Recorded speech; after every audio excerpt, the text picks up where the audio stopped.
Riding an electric bicycle is a fun and healthy way to cover more miles than possible on a regular bicycle.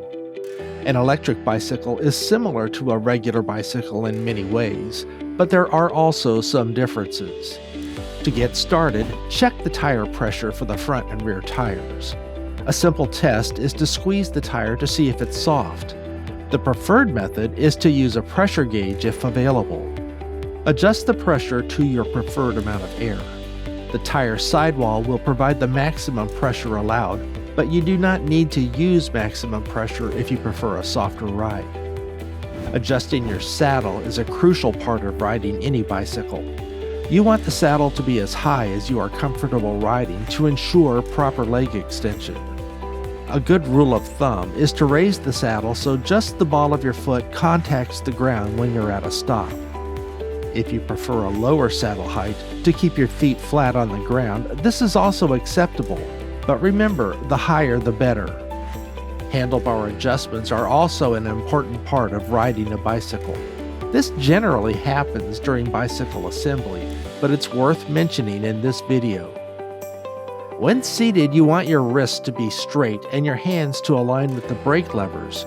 Keeping your wrists straight prevents numbness or pain while riding. Helmets are a key component to a safe ride, regardless of whether they are mandatory in your area. Make sure your helmet is on correctly and the chin strap has room for 2 fingers between your chin and the strap, but not more. Your helmet should be snug but comfortable. It's time to turn on your electric bike. Different bicycles will have different styles of power buttons. For the EVELO Omega, simply press the button on the handlebar to turn on the bike. There are no other switches or keys. The plus and minus buttons on the left-hand side of the handlebar will adjust your pedal assistance level, also known as PAS. This controls how much power the motor will deliver during your ride. Level 0 will provide no motor power. Levels 1 through 3 will provide a light to moderate amount of power. And levels 4 and 5 will provide maximum power, best reserved for steeper hills. There are a variety of gearing systems available on different e-bikes, so it's important to familiarize yourself with the specific gears on your bicycle. The EVELO Omega features the EVELO automatic shifting system, the settings of which are controlled within the included smartphone app. If equipped, you will also find a throttle on the left side. Pressing this will provide power without pedaling, and the bike will take off on its own, so make sure not to press this until you are ready. Just like the gas pedal in a car, most bicycles will require a PAS level of 1 or above for the throttle to function. Most electric bicycles feature a headlight and tail light. Power this on or off depending on your preference. When mounting the bicycle, you can swing your leg over the saddle or step through the frame on some models, which can be a bit easier. Straddle the bike, then hop on the seat and prepare to ride. To get started, we recommend starting in PAS level 0 if you have never ridden an e-bike before to get comfortable with the bike. If you're comfortable riding an e-bike, levels 1 through 3 are a great choice. This will make pedaling easy, but will also ensure a safe start. As an alternative, you can gently press the throttle to get rolling, then start pedaling. When riding, there are a number of settings you can adjust to operate your e-bike. Pressing the up or down buttons while riding will affect your pedal assistance level. You will also see the number change on the display panel. The higher the number, the faster the bike will go. This is different from shifting gears. If you wish to take a break from pedaling, you can press the throttle on the left-hand side and the bike will go on its own power.